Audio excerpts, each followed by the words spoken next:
도련님, 제가 끝까지 지켜줄게요. 미숙은 10살 현준의 손을 잡고 플랫폼으로 향했습니다. 김 비서님, 우리 쫓겨난 거예요? 현준의 눈에서 눈물이 주르르 흘러내렸습니다.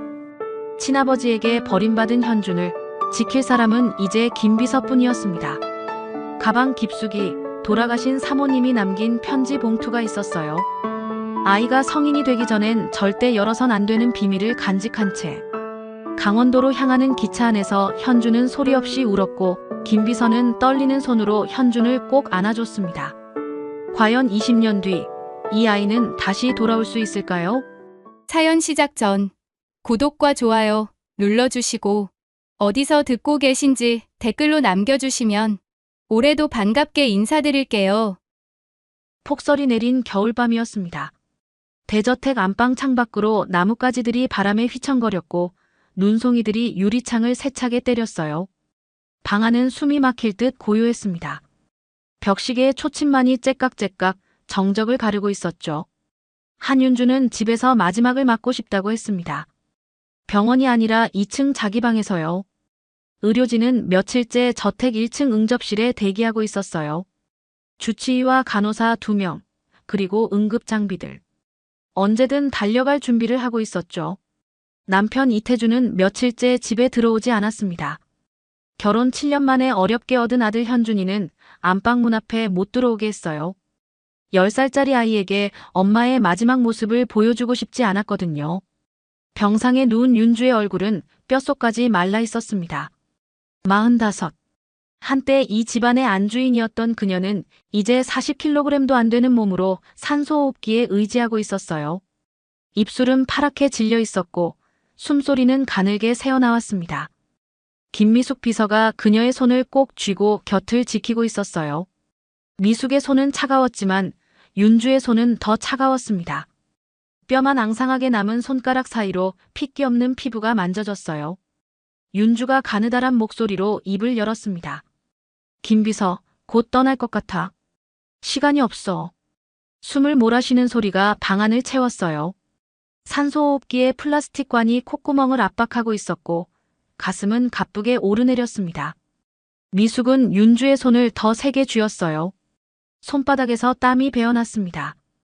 윤주의 눈동자가 천천히 미숙을 향했어요.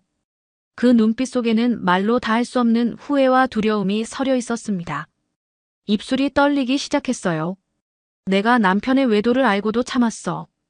재산 다툼 때문에 친정과도 연을 끊었지. 다 내 자존심 때문이었어.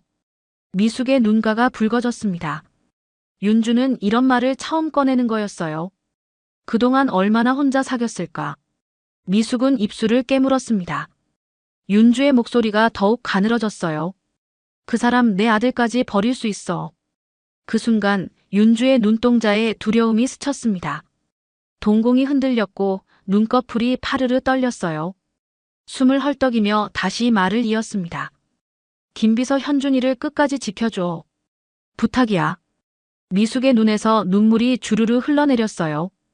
고개를 끄덕였습니다. 목이 메어 말이 나오지 않았거든요. 윤주는 떨리는 손으로 베개 밑을 더듬었습니다. 손끝이 무언가에 닿자 힘겹게 그것을 꺼냈어요. 노란색 봉투였습니다. 모서리가 낡아해진 봉투 표면에는 현준에게라는 글씨가 떨리는 필체로 적혀 있었죠. 윤주는 그 봉투를 미숙의 손에 쥐어주었어요. 손가락에 힘이 없어 봉투가 미끄러질 뻔했지만 미숙이 재빨리 받아주었습니다. 현준이가 성인이 되기 전까진 절대 열어선 안 돼. 윤주의 목소리는 이제 거의 속삭임에 가까웠어요. 입술은 바짝 말라 갈라져 있었고 눈가에는 눈물이 맺혔습니다. 그 눈물이 뺨을 타고 흘러 베개를 적셨어요. 미숙은 봉투를 가슴에 꼭 안았습니다. 어깨가 들썩이며 눈물이 쏟아졌어요. 윤주의 입술이 미세하게 떨렸습니다. 마지막 힘을 다해 말했어요. 고마웠어, 미숙아. 그리고 윤주의 손이 축 처졌습니다. 미숙이 쥐고 있던 손에서 힘이 빠져나갔어요. 손가락이 축 늘어지며 이불 위로 떨어졌습니다. 심장박동기의 알람이 길게 울렸어요. 날카로운 전자음이 방 안을 가득 채웠습니다. 복도에서 급한 발소리가 들렸어요. 1층에서 대기하던 주치의와 간호사들이 계단을 뛰어 올라오고 있었습니다. 흰 가운이 펄럭였고 의료 가방을 든 손이 덜덜 떨렸죠. 거의 동시에 다른 쪽 복도에서도 발소리가 들렸어요. 엄마, 엄마. 현준이었습니다. 10살짜리 아이가 방 쪽으로 달려오고 있었어요. 며칠 동안 엄마 얼굴을 못 봤던 아이는 심장박동기 소리를 듣고 본능적으로 뛰쳐나온 거였습니다. 의료진이 먼저 안방 문을 열고 들어왔어요. 주치의가 청진기를 꺼내 윤주의 가슴에 댔습니다. 간호사는 맥박을 확인했어요. 현준이가 방 안으로 뛰어들었습니다. 엄마, 엄마. 아이의 목소리가 갈라졌어요. 병상으로 달려가려 했지만 간호사가 재빨리 아이를 붙잡았습니다. 안 돼요, 도련님. 지금은. 나요. 엄마 보게요. 현준이가 발버둥 쳤어요. 하지만 간호사는 아이를 놓지 않았습니다. 주치의가 천천히 고개를 저었어요. 그리고 조용히 손목시계를 보며 말했습니다. 오전 2시 47분. 사망 확인. 간호사가 조용히 심장박동기의 알람을 껐습니다. 방 안이 다시 고요해졌어요. 창밖에서는 여전히 눈이 내리고 있었습니다. 현준이는 간호사 품에서 축 늘어졌어요. 힘이 빠진 아이의 입에서 가느다란 소리가 새어나왔습니다. 엄마. 미숙은 노란 봉투를 꼭 쥔 채 윤주의 차가워진 손을 쓰다듬었어요. 입술이 떨렸습니다. 사모님, 약속드릴게요. 현준군, 제가 끝까지 지킬게요. 목소리는 떨렸지만 그 다짐만큼은 확고했어요. 미숙은 봉투를 가슴에 품고 천천히 자리에서 일어났습니다. 무릎이 후들거렸지만 똑바로 섰어요. 의료진이 조용히 윤주의 몸을 정돈하기 시작했습니다. 간호사가 현준이를 방 밖으로 데리고 나가려 했어요. 엄마 보게 해주세요. 한 번만요. 현준이의 목소리가 떨렸습니다. 간호사는 주치의를 바라보았어요. 주치의가 고개를 끄덕였습니다. 현준이는 병상으로 다가갔어요. 엄마의 손을 잡았습니다. 차가웠어요. 너무 차가웠습니다. 엄마, 나 현준이야. 일어나요. 아이의 목소리가 점점 작아졌어요. 대답이 없다는 걸 알면서도 계속 불렀습니다. 엄마, 엄마. 미숙이 현준이의 어깨에 손을 얹었어요. 아이는 그제야 엄마 손을 놓았습니다. 그리고 미숙의 품에 안겨 울기 시작했어요. 밖에서는 폭설이 더욱 거세게 쏟아지고 있었습니다. 사흘 뒤 장례식장이었습니다. 서울 강남의 한 대형 장례식장 2층 특실. 하얀 국화가 가득 꽂힌 분향대 앞에 한윤주의 영정사진이 걸려 있었어요. 사진 속 윤주는 환하게 웃고 있었습니다. 병으로 쇠약해지기 전 건강하던 시절의 모습이었죠. 조문객은 많았습니다. 재벌가 부인들, 사업가들, 친척들까지 줄을 서서 분향을 했어요. 하지만 진짜로 우는 사람은 2명뿐이었습니다. 10살 현준이와 김미숙 비서. 현준이는 상주석 한쪽 구석에 앉아 있었어요. 검은 상복을 입고 고개를 숙인 채 눈물을 흘리고 있었습니다. 작은 어깨가 들썩거렸어요. 옆에 아빠가 있어야 할 자리는 비어 있었죠. 이태준 회장은 조문객들 사이에서 손을 맞잡고 있었습니다. 무표정한 얼굴이었어요. 고맙습니다. 감사합니다. 같은 말을 기계적으로 반복했죠. 눈길 한 번 현준에게 주지 않았습니다. 마치 아들이 없는 것처럼요. 김 비서는 분향대 옆에서 윤주의 사진을 물끄러미 바라보고 있었어요. 눈가가 빨갛게 부어 있었습니다. 15년 전이 떠올랐어요. 그때 미숙은 25이었습니다. 시골에서 올라온 지 얼마 안 된 서툰 가정부였죠. 청소하다가 꽃병을 깨트린 적이 있었어요. 수입산 도자기 꽃병이었는데 바닥에 떨어지면서 산산조각 났습니다. 미숙은 그 자리에서 얼어붙었어요.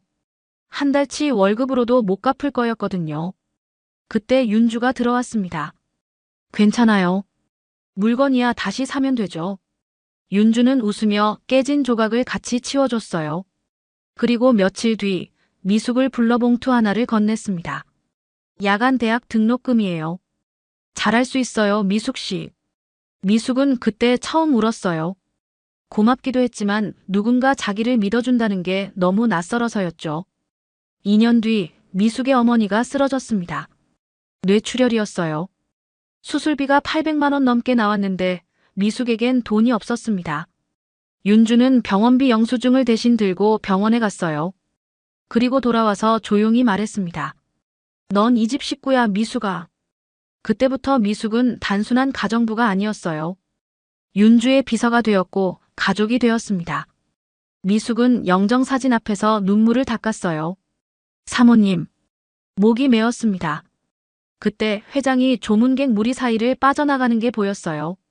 휴대전화를 귀에 대고 복도 쪽으로 걸어가고 있었습니다.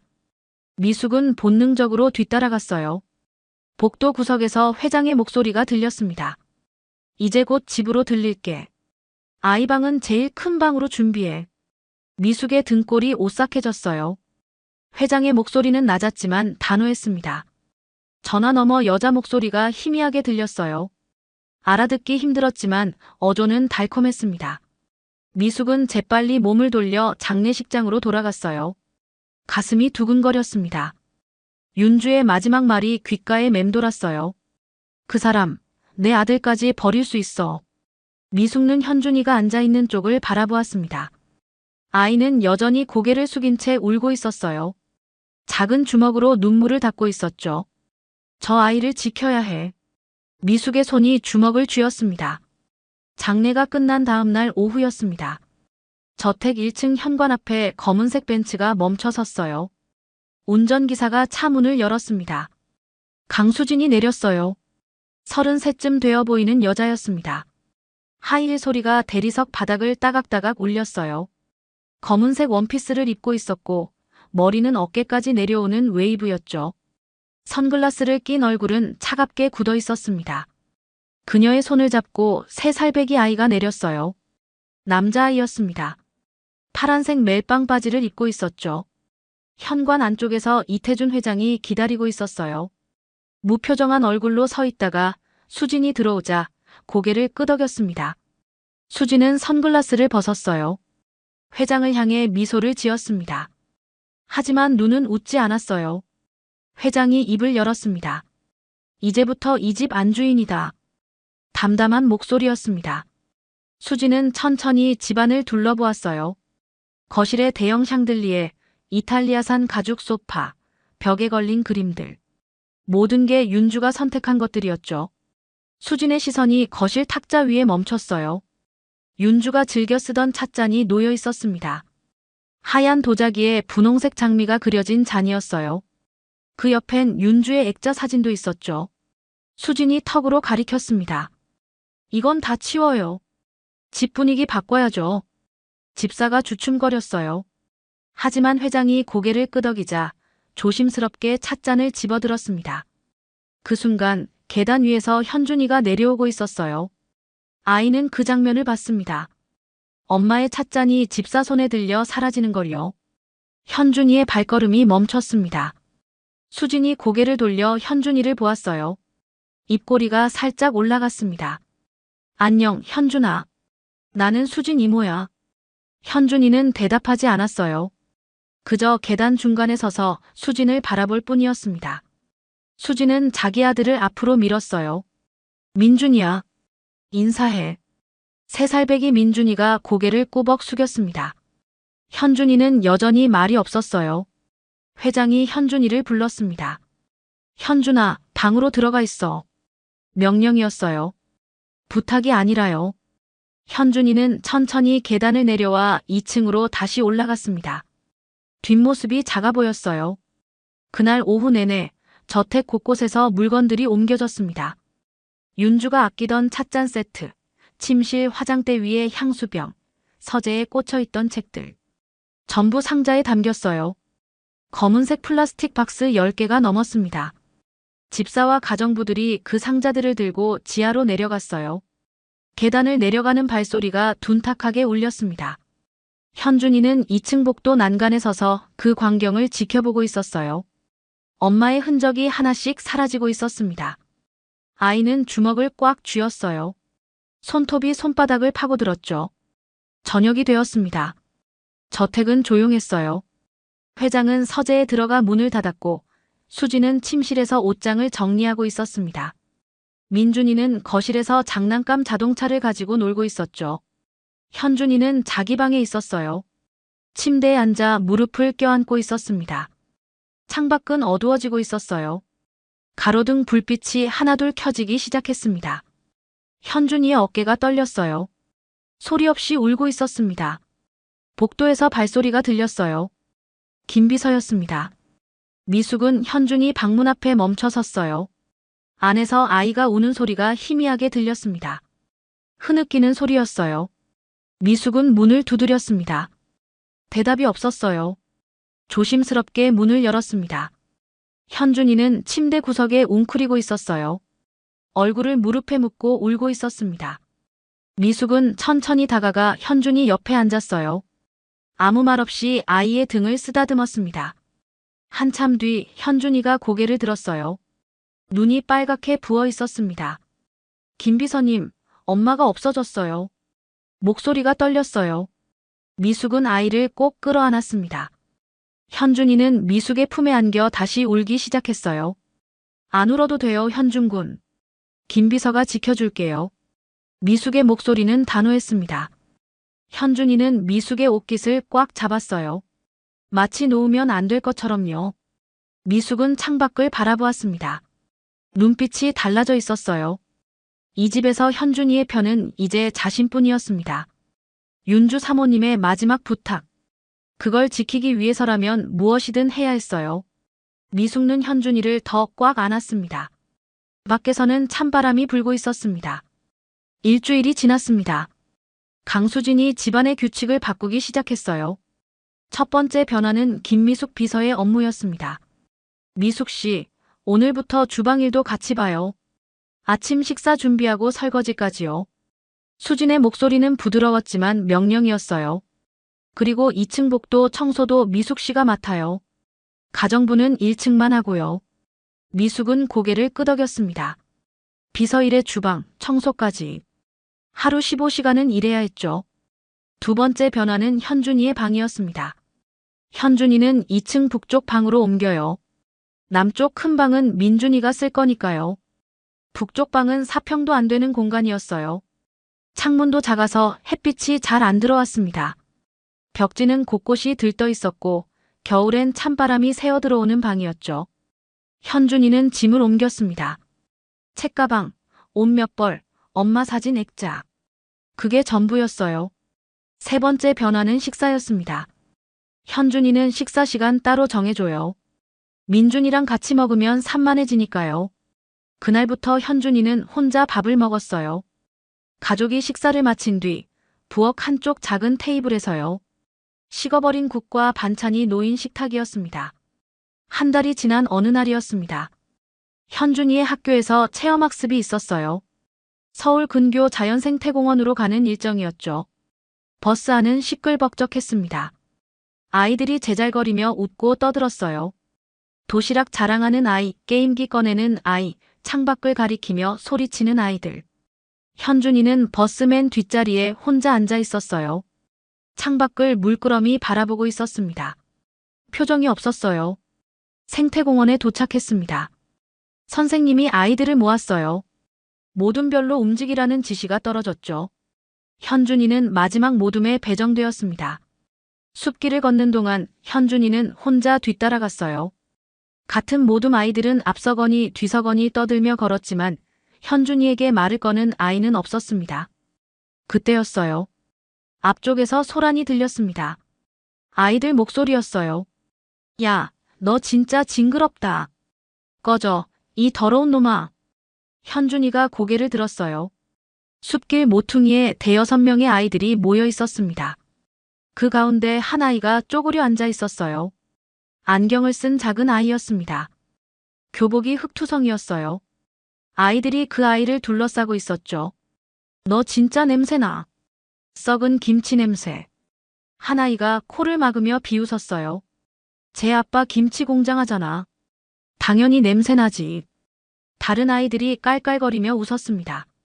쪼그려 앉은 아이는 고개를 숙인 채 말이 없었어요. 어깨가 파들파들 떨리고 있었습니다. 현준이가 다가갔어요. 그만해. 그러지 마.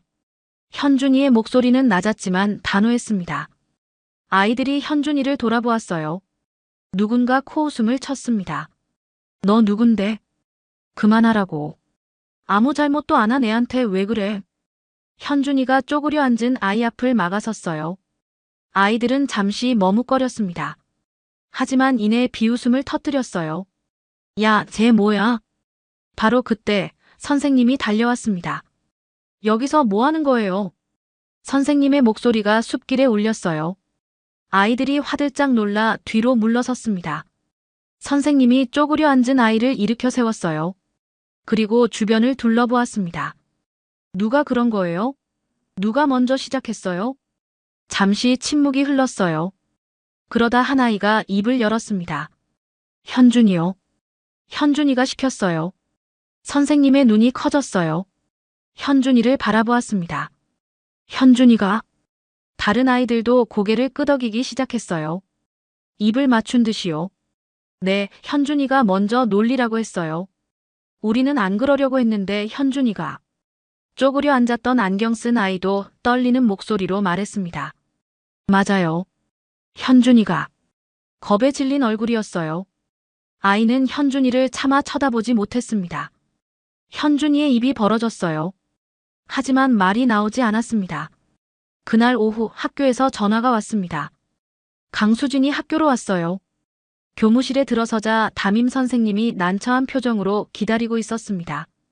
선생님이 오늘 있었던 일을 설명했어요. 수진은 고개를 숙이며 들었습니다. 죄송합니다, 선생님. 원래 이 아이 감정 조절이 좀 안 돼요. 제가 제대로 못 가르쳤네요.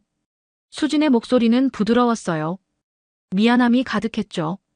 선생님은 난처한 표정으로 고개를 끄덕였습니다. 저택으로 돌아온 현준이는 거실 소파에 앉아 있었어요. 수진이 현관문을 열고 들어왔습니다. 현준이가 벌떡 일어났어요. 저 진짜 아니에요.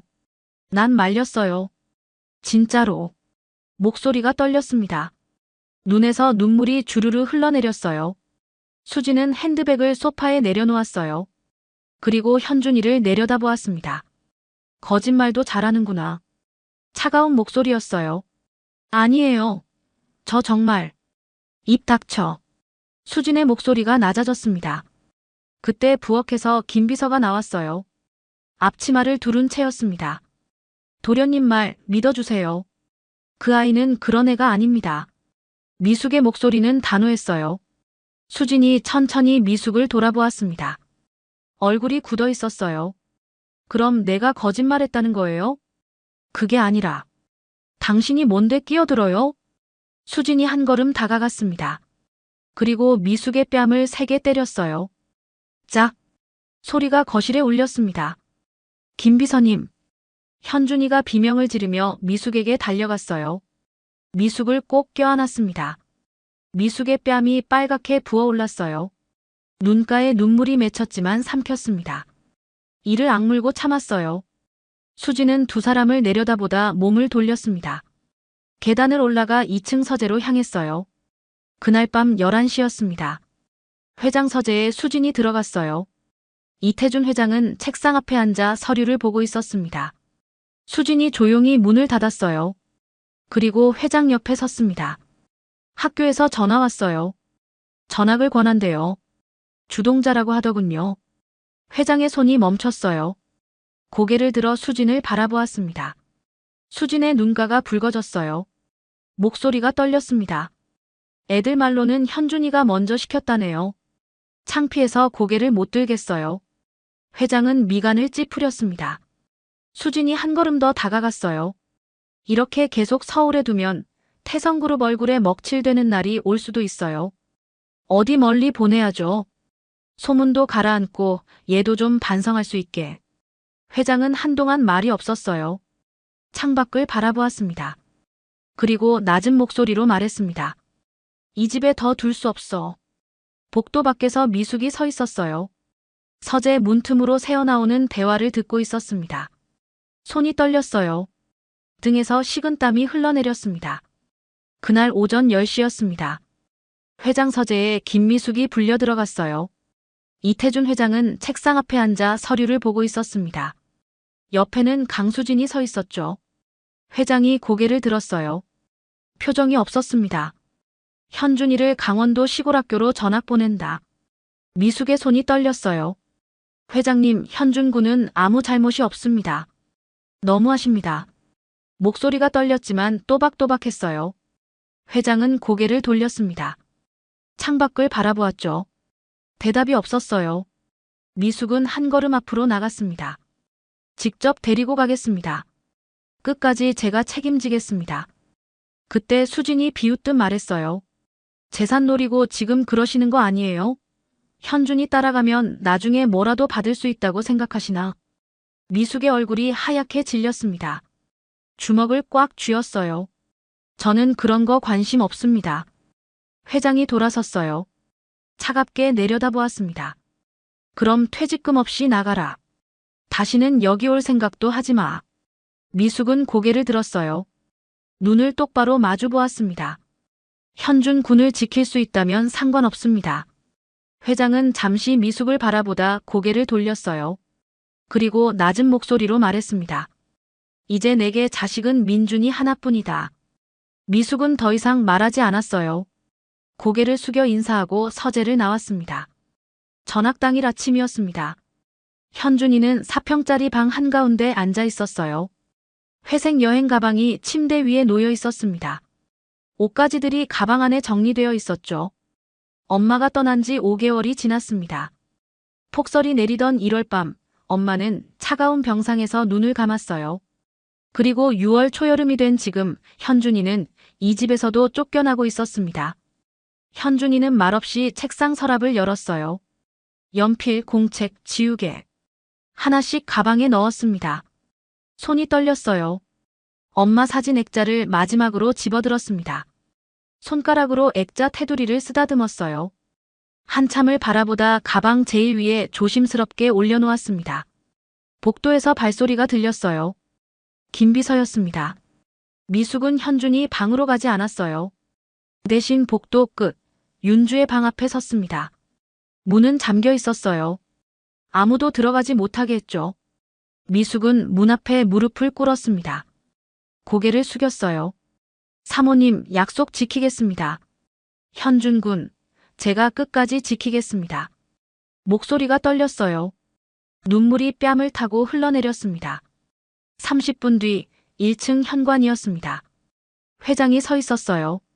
반팔 셔츠를 입고 시계를 보고 있었습니다. 표정은 여전히 차갑게 굳어 있었죠. 계단에서 발소리가 들렸어요. 현준이와 김비서가 내려오고 있었습니다. 현준이는 작은 손으로 가방 손잡이를 꽉 쥐고 있었어요. 회장은 현준이를 보지 않았습니다. 그냥 몸을 돌렸어요. 등을 보였습니다. 수진이 2층 난간에 기대어 서 있었어요. 입꼬리가 살짝 올라가 있었습니다. 현준이가 현관문을 나서자 작은 목소리로 속삭였어요. 이제 이 집은 우리 거야. 현준이는 멈춰 섰습니다. 천천히 고개를 돌려 집안을 바라보았어요. 거실에 큰 샹들리에, 대리석 계단, 2층 난간. 엄마와 함께 살던 공간이었습니다. 눈가가 뜨거워졌어요. 눈물이 맺혔습니다. 미숙이 조용히 현준이의 어깨에 손을 얹었어요. 현준이는 고개를 끄덕이고 밖으로 나갔습니다. 현관문이 닫혔어요. 택시가 저택 앞에서 기다리고 있었습니다. 회색 소나타였어요. 현준이와 미숙이 뒷좌석에 탔습니다. 기사가 시동을 걸었어요. 엔진 소리가 낮게 울렸죠. 택시가 천천히 출발했어요. 저택이 점점 멀어졌습니다. 현준이는 뒷유리 너머로 집을 바라보았어요. 높은 담장, 정원의 나무들, 철문. 모든 게 작아지고 있었습니다. 미숙은 앞을 보고 있었어요. 하지만 손등으로 눈가를 닦았습니다. 몰래요. 현준이가 보지 못하게요. 택시는 30분을 달렸습니다. 서울역에 도착했어요. 기차역 대합실은 사람들로 붐볐습니다. 캐리어를 끄는 사람들, 전광판을 올려다보는 사람들, 매표소 앞에 줄 선 사람들. 미숙은 현준이의 손을 잡고 플랫폼으로 향했어요. 7번 승강장이었습니다. 무궁화호가 서 있었죠. 강원도 산골로 가는 기차였습니다. 두 사람은 기차에 올랐어요. 좌석은 2호차 14번, 15번이었습니다. 창가 자리였어요. 미숙이 가방을 선반 위에 올렸습니다. 현준이는 창가에 앉았어요. 밖을 바라보았습니다. 기차가 출발했어요. 천천히 움직이기 시작했습니다. 플랫폼이 지나가고 역사가 멀어졌어요. 현준이가 고개를 돌렸습니다. 미숙을 올려다보았어요. 입술이 떨렸습니다. 김비서님, 우리 쫓겨난 거예요? 목소리가 갈라졌어요. 눈에서 눈물이 주르르 흘러내렸습니다. 미숙은 현준이를 꼭 껴안았어요. 아이의 머리를 쓰다듬었습니다. 괜찮아요, 현준군. 김비서가 함께 있어요. 현준이는 미숙의 품에서 울었습니다. 소리 없이요. 어깨만 들썩거렸어요. 기차는 계속 달렸습니다. 서울을 벗어나 경기도로, 강원도로 들어갔어요. 창밖 풍경이 바뀌었습니다. 빌딩이 사라지고 산이 나타났어요. 푸르른 산이었습니다. 4시간이 지났습니다. 기차는 강원도 깊은 두메산골의 간이역에 멈췄어요. 플랫폼은 시멘트 바닥이었고 대합실은 낡은 컨테이너 하나였어요. 2 사람이 내렸습니다. 역에는 아무도 없었어요. 초여름 햇살이 따가웠습니다. 미숙은 역무원에게 물었습니다. 분교까지 가는 버스가 있냐고요? 역무원이 고개를 저었어요. 버스 하루에 한 번 가는데 이미 떠났어요. 걸어가면 1시간쯤 걸릴 거예요. 미숙은 고개를 끄덕였습니다. 현준이의 손을 잡았어요. 가자, 현준군. 2 사람은 비포장 산길을 걷기 시작했습니다. 신발이 흙을 밟을 때마다 폭신한 소리가 났어요. 가방은 무거웠습니다. 미숙의 어깨가 기울었어요. 30분을 걸었습니다. 산길이었어요. 양쪽으로 나무들이 우거져 있었고 계곡물 소리가 들렸습니다. 다시 30분을 걸었어요. 이마에 땀이 맺혔습니다. 목이 말랐어요. 드디어 작은 건물이 보였습니다. 시멘트 건물이었어요. 1층짜리였습니다. 낡은 슬레이트 지붕이었죠. 운동장은 흙바닥이었어요. 잡초가 여기저기 자라고 있었습니다. 2 사람은 교문을 들어섰어요. 교실 창문으로 불빛이 새어나오고 있었습니다. 교실 문을 열었습니다. 안은 그리 넓지 않았어요. 책상이 4개 놓여 있었습니다. 칠판은 낡았고 분필 가루가 가득했죠. 선생님이 일어났습니다. 50대 남자 선생님이었어요. 어서 오세요. 기다렸습니다. 미숙은 인사를 나눴어요. 현준이를 소개했습니다. 선생님은 현준이에게 자리를 안내했어요. 창가 자리였습니다. 미숙은 현준이를 바라보았어요. 아이는 책상에 앉아 밖을 보고 있었습니다. 흙운동장이 보였어요. 미숙은 현준이 옆에 쪼그려 앉았습니다. 아이의 손을 꽉 잡았어요. 이제 여기서부터 다시 시작하자. 현준이는 천천히 고개를 돌렸습니다. 미숙을 바라보았어요. 그리고 말없이 고개를 끄덕였습니다. 엄마가 떠난 지 5개월 만에 10살 현준이는 서울에서 쫓겨나 강원도 두메산골 시골 분교로 내려왔습니다. 창밖에서는 산새가 울고 있었습니다. 현준이를 분교에 맡긴 뒤 미숙은 읍내로 향했습니다. 강수진이 알려준 주소가 손에 쥐어져 있었어요. 수진은 미숙에게 거처를 마련해뒀다고 했었죠. 보증금도 넣어뒀다면서요. 미숙은 그 주소를 찾아갔습니다. 읍내 끝자락, 낡은 연립주택이었어요. 201호였습니다. 초인종을 눌렀어요. 문이 열렸습니다. 50대쯤 되어 보이는 여자가 나왔어요. 앞치마를 두르고 있었죠. 누구세요? 미숙은 순간 얼어붙었습니다. 이미 사람이 살고 있었어요. 여기 201호 맞죠? 네, 맞는데요. 무슨 일이세요? 미숙의 입술이 떨렸어요. 가슴이 철렁 내려앉았습니다. 거짓이었습니다. 수진이 꾸며낸 거짓이었어요. 미숙은 고개를 숙여 사과하고 계단을 내려왔습니다. 다리에 힘이 풀렸어요. 미숙은 읍내 은행으로 향했습니다. ATM 기계 앞에서 통장 잔액을 확인했습니다. 미숙은 통장을 받아들고 숫자를 바라보았어요. 300만 원. 미숙의 어머니는 오랜 투병 생활을 했어요. 미숙은 매달 받는 월급의 대부분을 병원비로 보냈습니다. 윤주 사모님이 큰돈을 대주셨지만 간병비며 약값은 계속 들어갔어요. 어머니는 결국 1년 전 세상을 떠났습니다. 그때까지 모아둔 돈이 다 소진됐죠. 남은 게 300만 원이었어요. 미숙은 숨을 깊게 들이쉬었습니다. 그리고 보증금으로 쓸 100만 원을 인출했어요. 읍내 부동산을 찾아갔습니다. 분교 근처에 방 있나요? 보증금은 100만 원밖에 없어요. 부동산 아주머니가 장부를 넘겼어요. 분교 근처면 산 쪽이네요. 거기 하나 있긴 한데 보증금 100에 월세 30이에요. 방이 좀 작고 오래됐어요. 보러 갈 수 있나요? 아주머니는 열쇠를 꺼내 미숙을 데리고 나갔습니다. 방은 분교에서 걸어서 10분 거리에 있었어요. 산 아래 낡은 단층 주택이었습니다. 슬레이트 지붕이었죠. 아주머니가 문을 열었습니다. 단칸방이었어요. 3평도 안 되어 보였어요. 벽지는 곳곳이 들떠 있었고 천장에는 빗물 자국이 남아 있었어요. 창문은 작았고 화장실은 문 밖에 있었습니다. 6월인데도 이렇게 축축해요. 겨울엔 더 추울 거예요. 아주머니가 미안한 듯 말했어요. 미숙은 방 안을 둘러보았습니다. 하지만 선택의 여지가 없었어요. 여기로 할게요. 계약서를 썼습니다. 보증금 100만 원, 월세 30만 원. 통장 잔액은 200만 원이 되었습니다. 미숙은 시장으로 갔어요. 이불과 베개를 사야 했습니다. 제일 싼 것을 골랐어요. 솜이불 한 채에 2만 원, 베개 2개에 1만 원.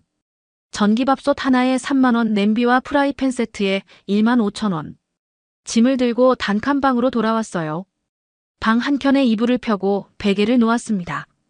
저녁 무렵 현준이를 데리러 분교에 갔어요. 10분이면 도착했습니다. 현준이는 교실 밖 평상에 앉아 기다리고 있었어요. 김 비서님.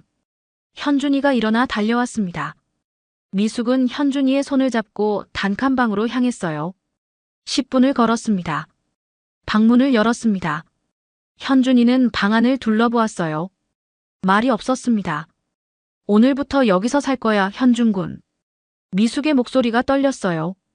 그날 밤 미숙과 현준이는 한 이불 속에서 꼭 껴안고 잤습니다. 방은 차가웠어요. 하지만 서로의 온기가 있었습니다. 이튿날 아침이었습니다. 미숙은 일찍 일어나 밥을 지었어요. 김치와 된장찌개를 끓였습니다. 현준이를 깨워 밥을 먹였어요. 학교 가자, 현준군. 두 사람은 10분을 걸어 분교에 도착했습니다. 현준이가 교실로 들어가는 모습을 미숙은 교문 밖에서 지켜보았어요. 눈가가 뜨거워졌습니다. 미숙은 몸을 돌려 버스 정류장으로 향했습니다. 30분을 걸어야 했어요. 산길이었습니다. 비포장 길이었어요. 비가 오면 질척거렸고 햇볕이 내리쪼이면 먼지가 날렸죠. 30분을 걸어 버스 정류장에 도착했습니다. 간이 정류장이었어요. 지붕도 없었습니다. 나무 벤치 하나만 덩그러니 놓여 있었죠. 버스는 하루에 4번 다녔어요. 오전 7시, 10시, 오후 2시, 5시. 미숙은 7시 버스를 탔습니다. 읍내까지 30분이 걸렸어요. 읍내 시장 입구에 일자리 게시판이 있었습니다. 미숙은 하나하나 전화번호를 적었어요. 식당, 공장, 청소. 첫 번째로 전화한 곳은 국밥집이었습니다. 설거지 할 수 있어요? 네, 할 수 있습니다. 내일 아침 8시에 나와봐요. 미숙은 일자리를 구했습니다. 하루 4만 원이었어요. 아침 8시부터 오후 2시까지였죠. 다음 날 아침이었습니다. 미숙은 새벽 5시 30분에 일어났어요. 찬물로 세수를 하고 밥을 지었습니다. 김치와 된장찌개를 끓였어요. 6시 10분 현준이를 깨웠습니다. 현준아, 일어나야지. 밥 먹자. 현준이는 눈을 비비며 일어나 밥상 앞에 앉았어요. 미숙은 현준이 밥그릇에 밥을 담아줬습니다. 현준아. 미숙이 아이를 바라보았어요. 오늘부터 아줌마는 일 때문에 먼저 나가야 해. 혼자 학교 갈 수 있지? 현준이가 고개를 들었습니다. 눈이 커졌어요. 이제부터 더 강해져야 해, 현준아.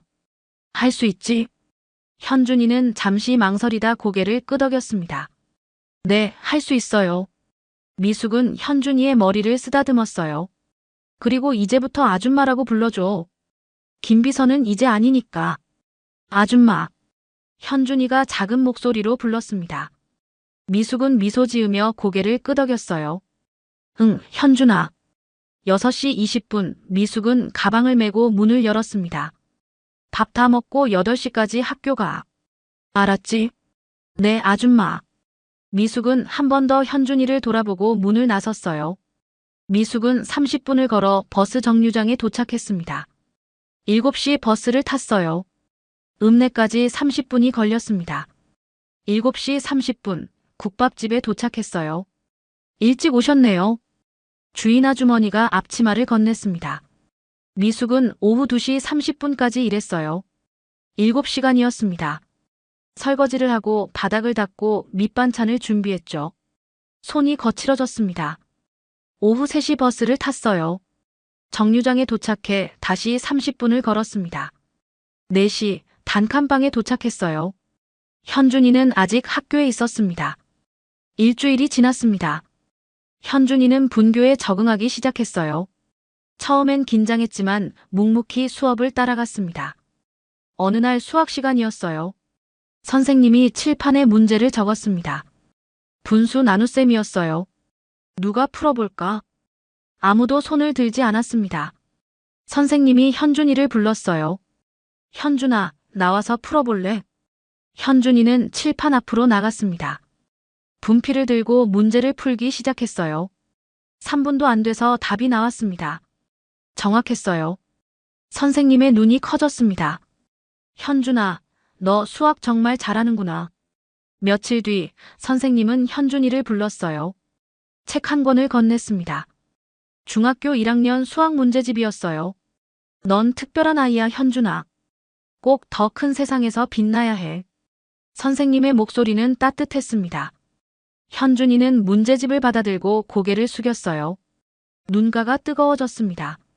밤이었습니다. 단칸방에 희미한 전등 불빛이 켜져 있었어요. 미숙은 바느질을 하고 있었습니다. 현준이의 양말에 구멍이 나 있었거든요. 현준이는 이불을 덮고 누워 있었습니다. 천장을 바라보고 있었어요. 엄마 보고 싶어. 작은 목소리였습니다. 눈물이 뺨을 타고 흘러내렸어요. 미숙은 바느질을 멈췄습니다. 현준이 옆으로 가서 아이의 손을 잡았어요. 현준아, 네가 내 자리로 돌아가려면 공부해야 해. 공부만이 너를 지켜. 현준이는 고개를 끄덕였습니다. 서울에서는 과외 선생님이 집에 왔었어요. 고급 학원도 다녔죠. 하지만 이제는 달랐습니다. 현준이는 자신의 처지를 알고 있었어요. 다음 날부터 현준이는 교과서를 닥치는 대로 외우기 시작했습니다. 아침부터 밤까지요. 미숙은 끼니를 제대로 챙기지 못했어요. 하지만 현준이 밥상만큼은 따뜻하게 차렸습니다. 김치와 달걀찜이었어요. 학교에서 친구들이 처음엔 거리를 뒀습니다. 서울에서 왔다는 소문 때문이었어요. 하지만 현준이의 바른 모습에 이내 마음을 열기 시작했어요. 그렇게 단칸방의 삶이 시작되었습니다. 가진 건 없었지만 두 사람은 서로에게 의지하며 매일매일을 견뎌냈어요. 그리고 조금씩 희망이 피어나기 시작했습니다. 단칸방의 삶은 그렇게 계속되었습니다. 현준이는 시골 분교를 졸업했어요. 읍내 중학교로 진학했습니다. 도시로 전학 갈 형편은 되지 않았어요. 돈이 없었거든요. 미숙과 현준이는 분교 근처 단칸방을 떠나 읍내로 이사했습니다. 읍내 중학교에서 걸어서 20분 거리에 있는 방이었어요. 보증금 500만 원에 월세 40만 원이었습니다. 이전 방보다 조금 나았지만 여전히 벽지는 들떠 있었고 겨울엔 찬바람이 새어 들어왔죠. 미숙은 읍내에서 일자리를 3개 구했습니다. 새벽 5시 김치 공장에서 배추를 씻었어요. 3시간 동안 차가운 물에 손을 담갔습니다. 손이 퉁퉁 부었어요. 손가락 마디마디가 터지고 피가 배어나왔습니다. 오전 9시 국밥집으로 달려갔습니다. 설거지를 했어요. 기름때 묻은 그릇들이 산처럼 쌓여 있었죠. 오후 2시까지 일했습니다. 허리가 끊어질 것 같았어요. 오후 4시 작은 식당에서 홀서빙을 했습니다. 저녁 9시까지였어요. 발바닥에 물집이 잡혔습니다. 하루 4곳을 돌았어요. 쉬는 시간은 없었습니다. 한 달에 겨우 180만 원을 벌었죠. 월세 40만 원을 내고 나면 140만 원이 남았습니다. 현준이 학비, 밥값, 책값을 내면 거의 다 사라졌어요.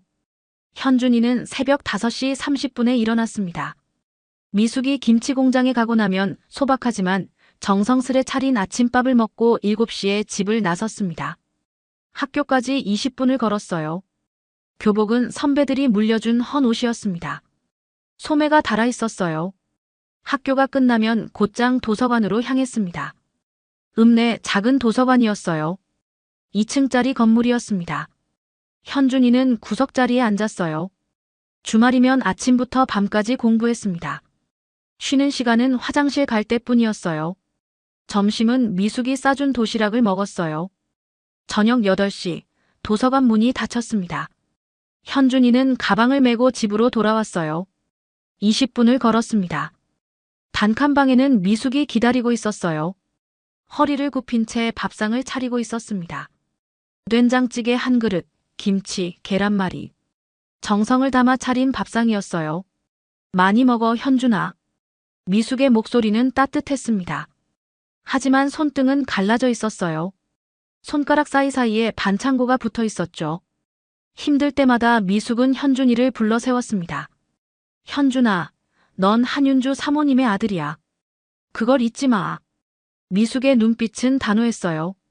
공부해서 돌아가자. 너의 집으로. 그 말은 반복되는 주문이었습니다. 희망의 주문이었어요. 중학교 3년이 지나갔습니다.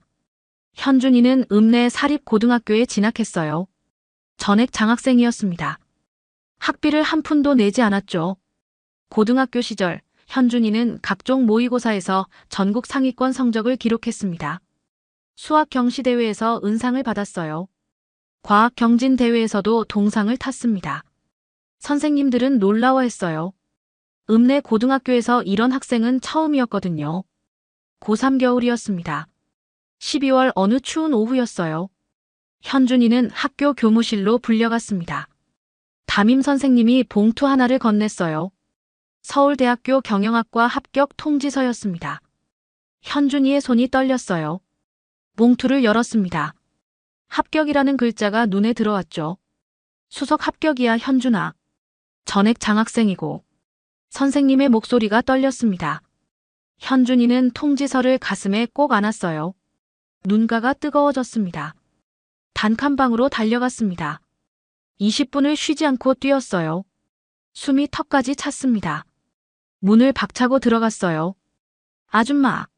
미숙은 부엌에서 설거지를 하고 있었습니다. 놀라 돌아봤어요. 현준이는 통지서를 내밀었습니다. 붙었어요. 서울대요. 수석이래요. 미숙의 손에서 그릇이 떨어질 뻔했어요. 재빨리 싱크대에 내려놓고 현준이에게 달려갔습니다. 통지서를 받아들었어요. 글자가 흐릿하게 보였습니다. 눈물 때문이었죠. 아줌마 고마워요. 사랑해요. 현준이의 목소리가 떨렸습니다. 미숙은 현준이를 꼭 껴안았어요. 한참을 그렇게 안고 있었습니다. 어깨가 들썩거렸어요. 사모님, 해냈어요. 미숙의 속으름이 새어나왔습니다. 현준이도 울었어요. 미숙의 품에 안겨 소리 없이 울었습니다. 이제 시작이에요, 아줌마. 현준이가 눈물 속에서 말했습니다.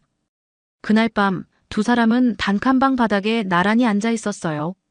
통지서를 사이에 두고요. 희미한 전등 불빛 아래에서 서로를 바라보았습니다. 3월이 되었습니다. 현준이는 서울로 올라갔어요.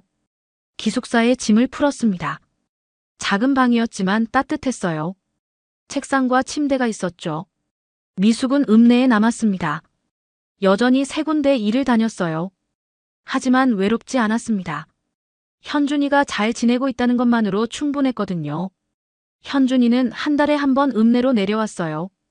단칸방 문을 열면 미숙이 기다리고 있었습니다. 밥상을 차려놓고요. 2년이 지났습니다. 현준이는 군대에 갔어요. 18개월 동안 복무했습니다. 군대에서 현준이는 미숙에게 편지를 썼어요. 일주일에 한 번씩이었습니다. 아줌마 잘 지내고 계시죠? 저는 괜찮아요. 몸도 건강하고요. 아줌마가 보고 싶어요. 제게는 아줌마가 엄마예요. 미숙은 편지를 받을 때마다 울었습니다. 편지를 가슴에 품고 한참을 앉아 있었어요. 제대 후 현준이는 다시 학교로 돌아갔습니다. 4학년이 되었어요. 졸업을 1년 앞두고 있었습니다. 겨울방학이었습니다. 현준이는 읍내로 내려왔어요.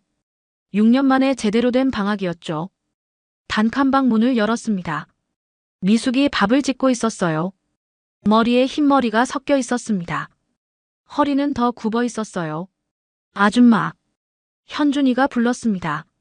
미숙이 돌아봤어요. 얼굴에 주름이 깊게 패여 있었습니다. 하지만 눈은 여전히 따뜻했어요. 동네 어르신들이 현준이를 보고 눈물을 글썽였습니다. 이게 누구야? 현준이 아니가. 어쩜 이렇게 의젓하게 컸노? 어느 날 밤이었습니다. 현준이는 단칸방 바닥에 앉아 책을 읽고 있었어요. 미숙은 옷장 앞에 서 있었습니다. 오래된 서랍을 열었어요. 제일 아래 칸이었습니다. 손을 넣어 깊숙이 더듬었어요. 손끝에 뭔가 닿았습니다. 노란색 봉투였어요. 10년 넘게 간직해온 봉투였습니다. 한윤주 사모님이 생전에 남긴 마지막 편지였죠. 미숙은 봉투를 꺼내 들었어요. 손이 떨렸습니다. 천천히 현준이에게 다가갔습니다. 현준이 옆에 앉았어요. 현준아. 미숙의 목소리가 떨렸습니다. 현준이가 고개를 들었어요. 미숙은 봉투를 내밀었습니다. 이건 내 어머니가 마지막으로 남긴 거야. 두 손이 떨렸어요. 눈물이 고였습니다. 현준이는 봉투를 받아들었어요. 노란색 봉투였습니다. 모서리가 낡아해져 있었죠. 현준에게라는 글씨가 적혀 있었어요. 엄마의 필체였습니다. 현준이는 서서히 눈을 감았습니다. 깊은 숨을 들이쉬었어요. 엄마. 한마디가 입 밖으로 나왔습니다. 묻어두었던 기억이 깨어났어요. 10살 겨울밤 병상에 누워있던 엄마의 모습이 떠올랐습니다. 차가워진 손, 마지막 숨소리, 산소호흡기의 알람 소리. 현준이의 손이 떨렸습니다. 봉투를 가슴에 꼭 안았어요. 미숙은 현준이의 어깨에 손을 얹었습니다. 말없이 그 자리에 함께 앉아 있었어요. 밤은 깊어가고 있었습니다. 밤은 깊어갔습니다. 현준이는 노란색 봉투를 손에 쥔 채 한밤중까지 앉아 있었어요. 뜯지 못했습니다. 손가락이 봉투 모서리를 더듬었지만 열지 못했어요. 단칸방 전등은 꺼져 있었습니다. 창밖으로 눈발이 흩날렸어요. 하얀 눈송이들이 유리창에 부딪혔다가 녹아내렸죠. 미숙은 부엌 한쪽에 서 있었습니다. 가스레인지 위에 냄비를 올려놓고 국을 데우고 있었어요. 된장찌개였습니다. 보글보글 끓는 소리가 작게 들렸죠. 미숙은 현준이를 바라보았어요. 말을 걸지 못했습니다. 그저 기다렸어요. 국물을 저으며 조용히 지켜봤습니다. 1시간이 지났습니다. 현준이가 천천히 봉투를 열었어요.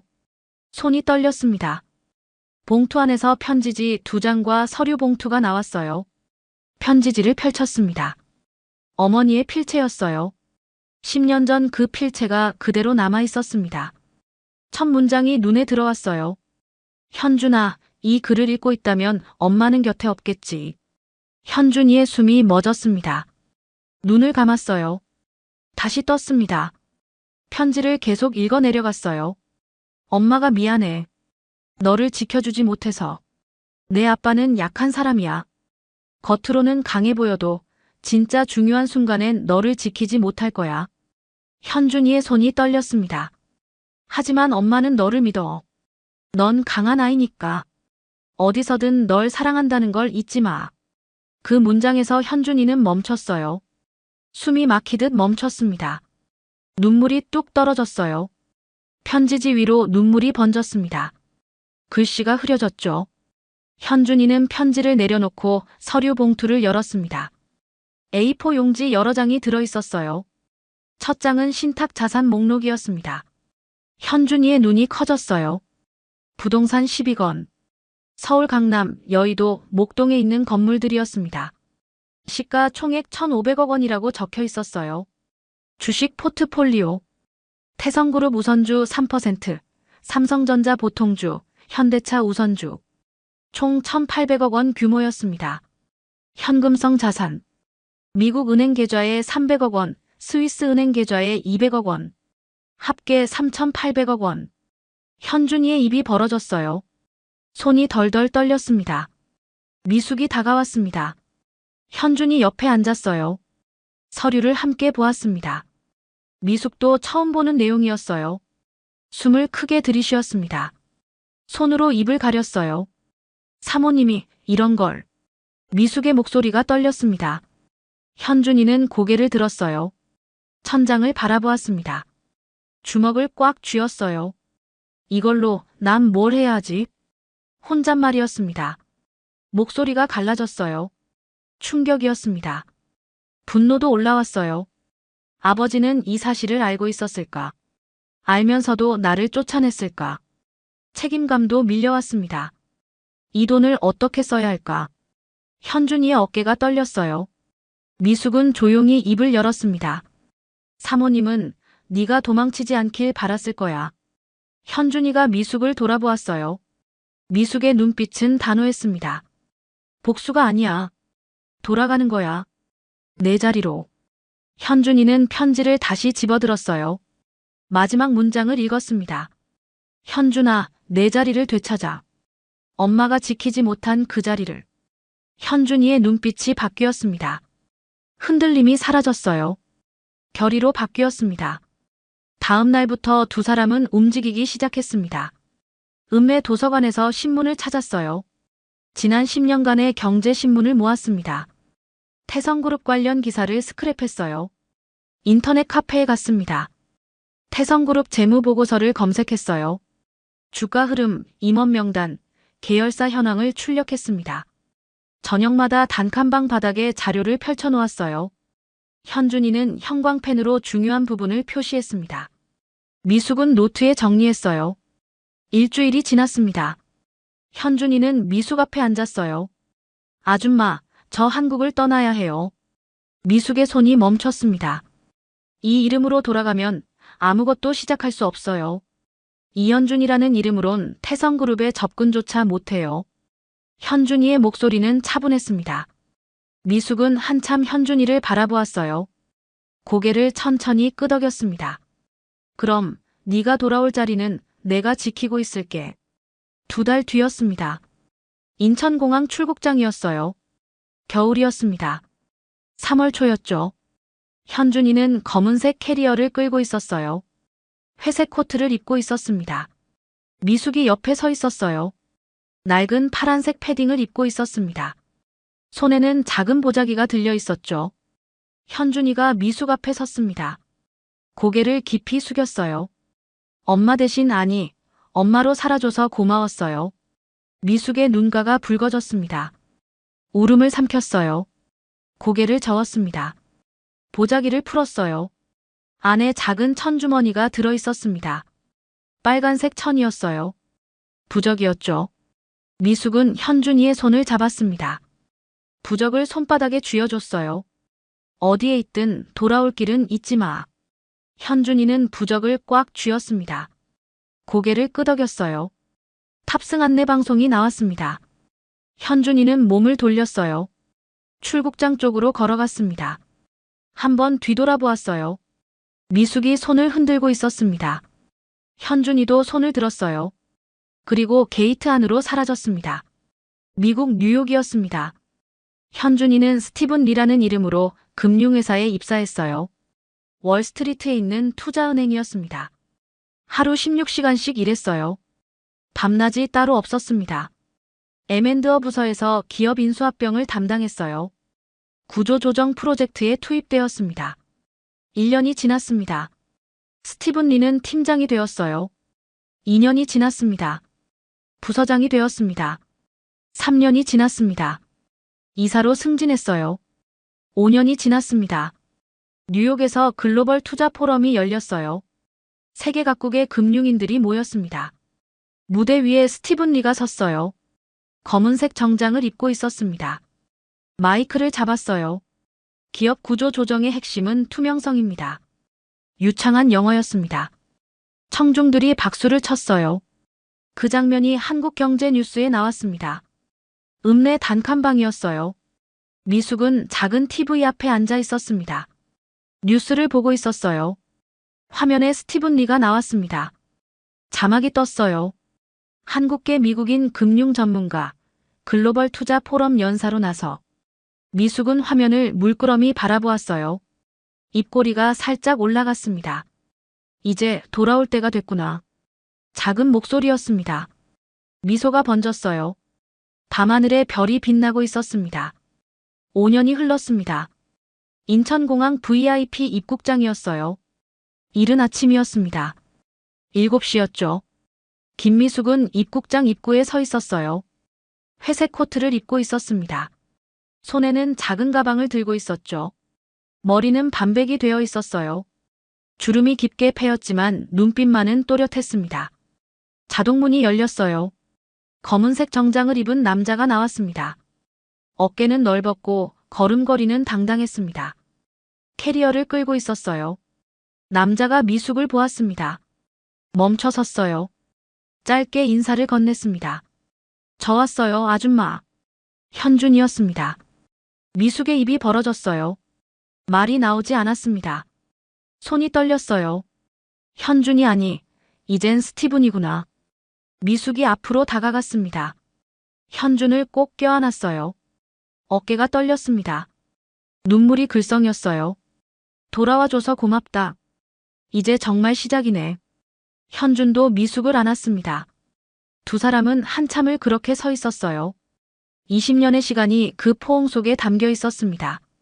일주일 뒤였습니다. 서울 강남 테헤란로였어요. 태성그룹 본사 건물 앞이었습니다. 30층짜리 유리 건물이었죠. 태성그룹 로고가 건물 꼭대기에 붙어 있었어요. 현주는 검은색 정장을 입고 건물 로비로 들어갔습니다. 대리석 바닥이 반들반들했어요. 구두 소리가 또각또각 울렸습니다. 로비 안내 데스크에서 직원이 일어났어요. 어떻게 오셨습니까? 스티븐 리입니다. 회장님과 약속이 있습니다. 직원이 컴퓨터를 확인했어요. 고개를 끄덕이고 방문증을 건넸습니다. 현주는 엘리베이터를 탔어요. 28층 버튼을 눌렀습니다. 엘리베이터가 올라갔어요. 숫자가 빠르게 바뀌었습니다. 20층, 25층, 28층. 문이 열렸습니다. 회장실 앞이었어요. 비서가 기다리고 있었습니다. 이쪽으로 오십시오. 현주는 비서를 따라 회의실로 들어갔어요. 긴 테이블이 놓여 있었습니다. 창밖으로 서울 시내가 내려다 보였습니다. 이태준 회장이 앉아 있었어요. 60대 후반이었습니다. 머리는 반백이었고 얼굴은 피곤해 보였어요. 눈가에 주름이 깊었습니다. 옆에는 강수진이 앉아 있었어요. 여전히 날렵한 인상이었습니다. 검은색 정장을 입고 있었죠. 현준이 고개를 숙여 인사했습니다. 스티븐 리입니다. 만나 뵙게 되어 영광입니다. 유창한 한국어였어요. 하지만 미국식 억양이 섞여 있었습니다. 회장이 고개를 끄덕였어요. 표정은 굳어 있었습니다. 앉으시죠. 현주는 자리에 앉았어요. 서류 가방을 열고 파일을 꺼냈습니다. 태성그룹의 현재 상황을 분석했습니다. 지난 2년간 주가가 40% 하락했고 투자자들이 이탈하고 있습니다. 유동성 위기입니다. 회장의 미간이 찌푸려졌어요. 현준이 계속 말을 이었습니다. 저희는 3천억 원을 투자할 준비가 되어 있습니다. 조건은 경영권 협의와 내부 실사입니다. 수진이 몸을 앞으로 기울였어요. 이런 기회 없어요, 회장님. 스티븐 씨는 월스트리트에서 인정받는 실력자예요. 회장은 한참 현준을 바라보았습니다. 탐탁지 않은 표정이었어요. 생각해보겠습니다. 며칠 뒤 이사회가 열렸습니다. 임원 12명이 모였어요. 논란이 많았습니다. 외부 자본을 받아들이는 게 옳으냐는 의견이 나왔죠. 하지만 결국 임시 계약이 체결되었습니다. 조건은 법인 자산실사 및 자문 권한 부여였어요. 사실상 내부 접근을 허용한 거였습니다. 현주는 본격적으로 움직이기 시작했습니다. 태성그룹 감사팀 간부를 은밀히 접촉했어요. 강남역 근처 조용한 카페였습니다. 간부는 50대 중반이었어요. 안경을 쓰고 있었습니다. 얼굴은 수척했어요. 간부는 조심스럽게 USB를 건넸어요. 회사 내부 거래 자료가 담겨 있었습니다. 같은 시각 서울 외곽 단독 주택이었습니다. 미숙은 전화를 걸고 있었어요. 옛날 함께 일했던 운전기사였습니다. 박 기사님, 요즘 회장님 어디 자주 가세요? 전화 너머로 남자 목소리가 들렸어요. 운전기사는 회장의 개인 접대 장소를 알려줬습니다. 청담동 고급 요정이었어요. 해외 비자금 계좌 얘기도 나왔죠. 미숙은 노트에 빠르게 적었습니다. 한 달이 지났습니다. 현주는 점차 증거를 모아갔어요. 회장의 비자금 조성 내역, 수진의 위장 주식 명예, 내부 거래 정보. 모든 게 정리되고 있었습니다. 어느 날 밤 현주는 호텔방에 혼자 앉아 있었어요. 노트북 화면을 바라보고 있었습니다. 이건 복수가 아니야. 정의를 위한 거야. 그리고 어머니를 위한 혼잣말이었습니다. 다음 날 저녁이었습니다. 회장과의 저녁 회의가 있었어요. 강남 한식당이었습니다. 룸이었죠. 현주는 회장 맞은편에 앉았어요. 서류를 펼쳤습니다. 회장님, 태성그룹의 부채 비율이 200%를 넘었습니다. 이대로 가면 1년 안에 유동성 위기가 옵니다. 회장의 얼굴이 굳었어요. 현주는 계속했습니다. 더 심각한 건 내부 거래입니다. 계열사 간 부당 지원이 확인됩니다. 회장이 숟가락을 내려놓았어요. 이 자식, 어디서 이런 내막까지 알고 있는 거지? 목소리가 낮았습니다. 그날 밤 회장 집이었습니다. 수진이 회장 서재로 들어왔어요. 얼굴이 굳어 있었습니다. 그 사람, 정체가 수상해요. 회장은 고개를 저었어요. 지금 우리 회사를 살릴 사람은 저 사람뿐이야. 수진의 손이 떨렸습니다. 그날 밤 현주는 호텔방 책상 앞에 앉아 있었어요. 서랍을 열었습니다. 오래된 사진 한 장을 꺼냈어요. 어머니와 함께 찍은 사진이었습니다. 현준이가 6살 때였어요. 엄마가 현준이를 안고 웃고 있었죠. 현주는 사진을 가슴에 품었습니다. 어디에서든 널 사랑한다. 어머니의 마지막 유서 문구가 떠올랐습니다. 가슴이 뜨거워졌어요. 며칠 뒤였습니다. 현주는 USB를 손에 쥐고 있었어요. 태성그룹의 모든 비리가 담긴 파일이었습니다.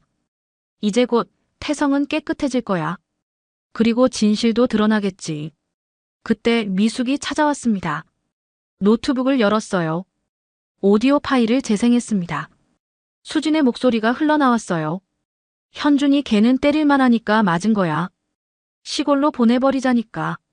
20년 전 그 목소리였습니다. 현주는 이를 악물었어요. 눈을 감았습니다. 주먹을 꽉 쥐었어요. 이제 끝내러 간다. 목소리는 낮았지만 단호했습니다. 일주일 뒤였습니다.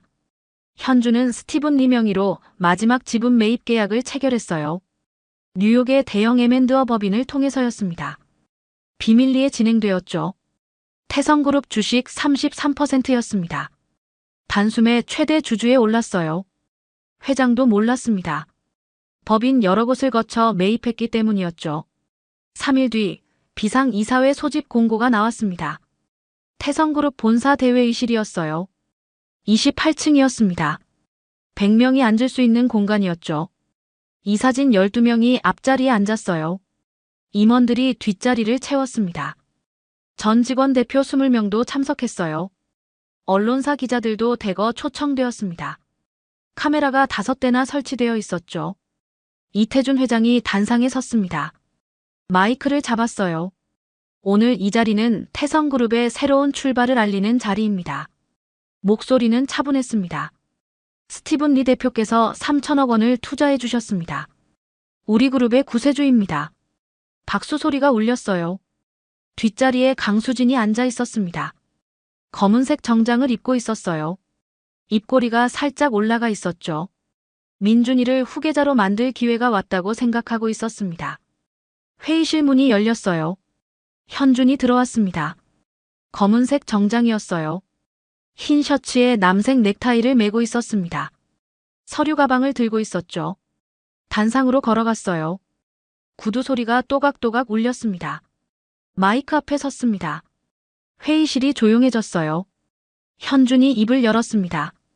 오늘부로 저는 태성그룹의 최대 주주입니다. 회의실이 술렁였어요. 현준이 서류를 꺼냈습니다. 스크린에 띄웠어요. 주식 매입 내역이었습니다. 33%라는 숫자가 크게 나타났죠. 회장의 얼굴이 하얗게 질렸어요. 입이 벌어졌습니다. 수진도 얼어붙었어요. 손이 떨렸습니다. 현준이 다시 입을 열었어요. 제 이름은 이현준입니다. 고 한윤주의 아들입니다. 회의실이 폭발했어요. 이사진이 벌떡 일어났습니다. 임원들이 고개를 돌려 서로를 쳐다봤어요. 언론사 기자들의 플래시가 연달아 터졌습니다. 찰칵찰칵 소리가 끊이질 않았죠. 회장이 자리에서 벌떡 일어났어요. 말도 안 되는 소리. 이건 사기야. 목소리가 떨렸습니다. 수진도 소리쳤어요. 저 사람이 현준이라고. 말도 안 돼. 그때 회의실 뒤쪽 문이 열렸습니다. 김미숙이 들어왔어요. 베이지색 정장을 입고 있었습니다. 손에는 서류 가방을 들고 있었죠. 천천히 단상으로 걸어갔어요. 현준 옆에 섰습니다. 가방을 열었어요. 서류를 꺼냈습니다. 한윤주 여사의 유언장입니다. 신탁 계약서, 신분 확인 DNA 검사 결과까지 모두 확보되어 있습니다. 미숙의 목소리는 단호했어요. 법무팀장이 서류를 받아 확인했습니다. 고개를 끄덕였어요. 노조 대표도 확인했습니다. 외부 감사인도 마찬가지였어요. 모두 진본입니다. 법무팀장이 선언했습니다. 미숙은 태블릿을 꺼냈어요. 영상을 재생했습니다. 스크린에 띄워졌죠. 회장실 CCTV 영상이었습니다. 5년 전 영상이었어요. 화면 속에서 회장과 수진이 대화하고 있었어요. 비자금 계좌는 스위스로 옮겨요. 안전해요. 수진의 목소리였습니다. 태성복 지재단 돈도 써야 해. 지금 현금이 필요하니까. 회장의 목소리였어요. 회의실이 다시 술렁였습니다. 이사진의 얼굴이 굳었어요. 주주 대표들이 고개를 저었습니다. 우리가 속았던 건가? 현준 군은 도대체 어떻게 된 거야? 현준이 다시 마이크를 잡았습니다. 저는 10살 때 이 집에서 쫓겨났습니다. 누명을 쓰고 시골 분교로 보내졌어요. 그건 미성년 학대였습니다. 목소리가 떨렸어요. 하지만 또렷했습니다. 바로 그때 회의실 문이 벌컥 열렸어요. 검찰 수사관 4명이 들어왔습니다. 검은색 정장을 입고 있었어요. 배지를 들고 있었죠. 이태준 회장, 강수진 상무 횡령 및 배임 혐의로 체포하겠습니다. 수사관이 회장에게 다가갔습니다. 수갑을 꺼냈어요. 회장의 손목에 수갑이 채워졌습니다. 찰칵 소리가 울렸어요. 수진에게도 수갑이 채워졌습니다. 수진이 악에 받쳐 소리쳤어요. 가만 안 두겠어. 하지만 수사관들은 두 사람을 회의실 밖으로 끌고 나갔습니다. 구두 소리가 복도에 울렸어요. 점점 멀어졌습니다. 현주는 그 모습을 바라보고 있었어요. 눈에 눈물이 맺혔습니다. 엄마 해냈어요. 당신 뜻대로. 작은 목소리였습니다. 미숙이 현준의 어깨에 손을 얹었어요. 조용히 감싸 안았습니다. 이사회가 끝났습니다. 현준은 28층 회장실로 향했어요. 문을 열었습니다. 책상 위는 정리되어 있었어요. 서류는 없었습니다. 의자만 덩그러니 놓여 있었죠. 현준은 가방을 열었어요. 액자 하나를 꺼냈습니다. 어머니 윤주의 사진이었어요. 책상 위에 조심스럽게 세워두었습니다. 이제 이 자리는 제 몫입니다. 현준의 목소리는 차분했습니다. 다음 날 언론이 대대적으로 보도했습니다. 5년 만에 돌아온 천재 금융인, 알고 보니 전 회장 아들. 태성그룹 진짜 후계자 복귀. 주가가 급등했어요. 하루 만에 15% 올랐습니다. 태성그룹의 평판도 회복세를 보였죠. 그날 저녁이었습니다. 회장실에 현준과 미숙만 남았어요. 창밖으로 서울 야경이 보였습니다. 불빛들이 반짝이고 있었죠. 미숙이 조용히 입을 열었어요. 정말 고생 많았어요, 현준아. 아니, 회장님. 현준이 고개를 저었습니다. 그냥 현준이라고 부르세요. 현준은 미숙을 향해 고개를 깊이 숙였어요. 이 모든 건 어머니와 김비서님이 없었다면 불가능했어요. 목소리가 떨렸습니다. 미숙의 눈가가 붉어졌어요. 눈물이 흘러내렸습니다. 두 사람은 서로를 바라보았어요.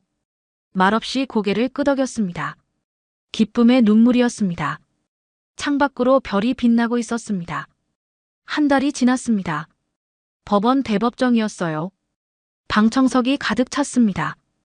기자들, 시민들, 법조인들까지 모여들었죠. 이태준과 강수진의 최종 선고 공판이었습니다. 재판장이 판결문을 읽기 시작했어요. 피고인 이태준, 배임 및 횡령 혐의로 징역 7년을 선고한다. 방청석이 술렁였습니다. 피고인 강수진, 배임 및 아동학대 혐의로 징역 5년을 선고한다. 이태준은 고개를 숙인 채 앉아 있었어요. 어깨가 축 처져 있었습니다. 수진은 입술을 깨물고 있었어요. 눈에서 눈물이 흘러내렸지만 소용없었습니다. 피고인들은 즉시 법정 구속한다. 재판장이 의사봉을 쳤어요. 경위들이 다가왔습니다. 수갑 소리가 차갑게 울렸어요. 방청석 맨 뒷자리에 김미숙이 앉아 있었습니다. 모든 법적 진술을 마친 뒤였어요. 미숙은 조용히 자리에서 일어났습니다. 법정을 나섰어요. 복도를 걸었습니다. 현준이가 기다리고 있었어요. 끝났어요, 현준아. 미숙의 목소리가 떨렸습니다. 현준은 고개를 끄덕였어요. 미숙의 손을 잡았습니다. 따뜻했어요. 이제 집에 가요, 아줌마. 다음 날 신문 일면을 장식했습니다. 회장 친자의 귀환. 20년 만에 되찾은 정의. 기사들이 쏟아져 나왔어요. TV 뉴스마다 현준의 이름이 오르내렸습니다. 태성그룹 본사는 빠르게 변하기 시작했어요. 오래된 직원들이 하나둘 현준을 찾아왔습니다. 회장실 문을 두드렸어요. 회장님, 잠깐 뵐 수 있을까요? 50대 중반의 남자였습니다. 재무팀장이었어요. 들어오세요. 현준이 자리에서 일어났습니다. 팀장이 고개를 깊이 숙였어요. 20년 전 일, 정말 죄송합니다. 저희가 몰랐습니다. 진실을. 목소리가 떨렸어요. 현준은 조용히 다가갔습니다. 손을 내밀었어요. 다시 시작합시다. 함께요. 팀장의 눈에서 눈물이 흘러내렸습니다. 두 손으로 현준의 손을 꽉 잡았어요. 그렇게 하루하루 신뢰가 쌓여갔습니다. 일주일이 지났어요. 현준은 미숙을 회장실로 불렀습니다. 아줌마, 같이 갈 곳이 있어요. 어디? 집이요. 우리 집. 미숙의 가슴이 철렁했습니다. 20년 전 그 저택. 오후 3시였습니다. 검은색 벤츠가 강남의 한 주택가에 멈춰 섰어요. 높은 담장이 보였습니다. 낡은 철문이었죠. 현준과 미숙이 차에서 내렸습니다. 철문 앞에 서서 한참을 말없이 바라보았어요. 낙엽이 수북했습니다. 노란색 은행잎, 빨간색 단풍잎이 뒤섞여 철문을 덮고 있었어요. 그때 뒤쪽에서 발소리가 들렸습니다. 현준이가 돌아봤어요. 한 남자가 다가오고 있었습니다. 30 초반쯤 되어 보였어요. 청바지에 회색 재킷을 입고 있었죠. 현준은 그 얼굴을 보는 순간 알아봤습니다. 20년 전 체험학습 때 그 아이. 남자가 멈춰 섰습니다. 숨을 고르고 있었어요. 현준아. 목소리가 떨렸습니다. 그때 내가 거짓말을 했어. 남자가 고개를 숙였어요. 어깨가 떨렸습니다. 친구들이 하자고 해서. 무서워서. 난 겁쟁이였어. 눈물이 뚝뚝 떨어졌어요. 바닥에 작은 얼룩이 졌습니다. 그 일 때문에 내 삶도 멈췄어. 20년 동안 악몽 같았어. 미안하다, 현준아. 현준은 한참 남자를 바라보았어요. 가슴이 뜨거워졌습니다. 20년 묵은 응어리가 풀리는 것 같았어요. 현준이 천천히 손을 내밀었습니다. 우리 모두 너무 어렸잖아. 남자가 고개를 들었어요. 눈이 빨갛게 충혈되어 있었습니다. 용기 내줘서 고맙다. 현준의 목소리는 따뜻했어요. 남자가 현준의 손을 잡았습니다. 꽉 쥐었어요. 두 손으로 감쌌습니다. 고맙다, 현준아. 정말 고맙다. 남자는 한참을 그렇게 서 있었어요. 그리고 천천히 몸을 돌렸습니다. 걸어갔어요. 뒷모습이 가벼워 보였습니다. 현준과 미숙만 남았습니다. 미숙이 눈을 감았어요. 깊은 숨을 들이쉬었습니다. 이제 미숙의 목소리가 바람에 실려 흘러나왔어요. 너의 자리를 다시 찾았구나. 현준은 고개를 끄덕였습니다. 철문 손잡이를 잡았어요. 녹슬었습니다. 거칠게 만져졌어요. 문이 열렸습니다. 현준이 한 발 내디뎠어요. 낙엽이 바스락거렸습니다. 안뜰이 보였어요. 자갈길이었습니다. 잡초가 여기저기 자라고 있었죠. 현관으로 향했습니다. 나무 계단이 있었어요. 발을 올려놓자 삐걱 소리가 났습니다. 20년 된 소리였어요. 먼지 냄새가 났습니다. 오래된 집 특유의 냄새였죠. 현주는 멈춰 섰습니다. 눈을 감았어요. 그때 바람이 불었습니다. 안뜰에서 향기가 날아왔어요. 어디선가 맡아본 향기였습니다. 꽃향기. 현준의 입가에 미소가 번졌어요. 엄마. 작은 목소리였습니다. 엄마가 쓰던 비누 냄새 같았어요. 하얀 목련 향이었죠. 현주는 천천히 현관문을 밀었습니다. 문이 열렸어요. 거실이 보였습니다. 대형 샹들리에가 천장에 걸려 있었어요. 먼지가 두껍게 쌓여 있었습니다. 소파는 흰 천으로 덮여 있었어요. 현주는 2층으로 올라갔습니다. 계단을 하나씩 밟았어요. 복도를 지나 서재로 향했습니다. 문을 열었어요. 책장이 벽을 가득 채우고 있었습니다. 책들은 먼지투성이었어요. 창가 쪽 작은 책상이 있었습니다. 현준이 어릴 적 쓰던 책상. 나무로 된 책상이었어요. 80cm 길이에 60cm 폭. 현준은 천천히 다가갔습니다. 한참을 그냥 서 있었어요. 손을 뻗었습니다. 책상 표면을 만졌어요. 먼지가 손끝에 묻었습니다. 부드럽게 닦아냈어요. 서랍을 열었습니다. 안에 연필 한 자루가 들어있었어요. 20년 전 그대로. 현주는 연필을 집어들었습니다. 손 안에서 굴렸어요. 눈을 감았습니다. 저택 마당이었습니다. 해가 지고 있었어요. 하늘이 붉게 물들고 있었습니다. 미숙은 창고에서 낡은 빗자루를 꺼내왔어요. 돌바닥을 쓸기 시작했습니다. 낙엽들이 한쪽으로 모였어요.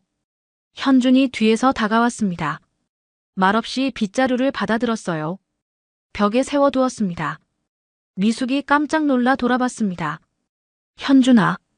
현준이 고개를 깊이 숙였어요. 여기까지 오는 동안 저 때문에 너무 고생하셨어요. 목소리가 떨렸습니다. 미숙은 손사래를 쳤어요. 웃으려 했습니다. 하지만 눈가가 먼저 젖었어요. 눈물이 주르르 흘러내렸습니다. 현준이 천천히 말을 이었어요. 이제는 제가 모실게요. 미숙의 입술이 떨렸습니다. 더는 혼자 버티지 않으셔도 돼요. 미숙이 떨리는 목소리로 말했어요. 나는 그저 사모님과의 약속을 지켰을 뿐이야. 현준이 고개를 저었습니다. 아니에요. 목소리가 단호했어요. 엄마가 떠난 뒤 제 곁에 남아준 건 김비서님이었어요. 미숙은 더 이상 참을 수 없었어요. 현준의 소매를 붙잡았습니다. 고개를 숙였어요. 어깨가 떨렸습니다. 현준은 조심스럽게 미숙의 어깨를 감싸 안았습니다. 처마에서 풍경이 흔들렸어요. 바람에 흔들리는 소리였습니다. 두 사람의 시간을 채우는 소리였어요. 창밖으로 봄 햇살이 들어왔습니다. 따뜻했어요. 부드러웠습니다. 현준의 얼굴에 평온한 미소가 스쳤어요. 처음으로 지은 미소였습니다. 우리는 때로 돌아오기 위해 멀리 떠나야 합니다. 그리고 잃었던 자리를 찾기 위해 다시 아이가 되어야 합니다. 낙엽이 바람에 날렸습니다. 석양이 붉게 물들고 있었어요. 하늘은 주황빛이었습니다. 피 한 방울 섞이지 않았지만 세상 그 어떤 모자보다 지난 20년이 그곳에 있었습니다. 오늘의 이야기가 마음에 닿으셨다면 구독과 좋아요로 함께 해주세요. 그리고 사연의 주인공 현준, 미숙에게 전하고 싶은 따뜻한 말도 댓글에 남겨주세요. 올해도 건강하고 웃음 가득한 한 해 되시길 바랍니다. 소리바람이었습니다.